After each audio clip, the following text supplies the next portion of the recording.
Awesome. Hey, welcome to the video. We're going to be talking about the Sunday morning session. So what we're going to have had last night, Clint's going to have delivered a fantastic message about salvation, about who Christ is, and about cleaning the inside of the cup. And then this morning, Sunday morning, Ethan's going to have shared this message about authenticity, about being who you were created to be. A key text he's going to be looking at is 2 Corinthians 12 verse 9, which says, "My grace is sufficient for you, for my power is made perfect in weakness." And also looking at the story of 1 Samuel 17, which everyone knows, is the story of David and Goliath, and about how David, he had this armor that Saul was saying, put this on, and he tried it, but it wasn't right for him. It wasn't the fit for him, right?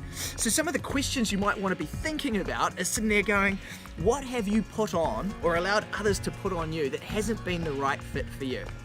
What's the kind of mold where they've said, this is who you have to be, this is the kind of person you have to be in Christ, and maybe that's not really who God's actually shaped you to be. That's not authentically who you've been called to be. So the key idea is God will work best through you when you are you.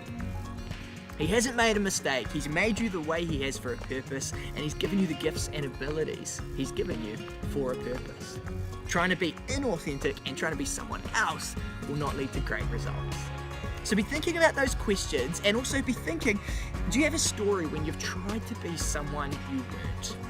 When you just felt forced into being somebody you weren't. Now, we're not talking about negative labels here. We're talking about maybe a good role or something, but it just wasn't you. You've tried to be that kind of person, and it just hasn't worked out. Think of some of those stories, or alternatively, if you want to flip it on its head, perhaps you could think about stories when you found yourself operating authentically from the gifts and strengths God has given you, and how that felt. So think of some of those stories, read those 2 texts, and we look forward to seeing you in the Monday morning video.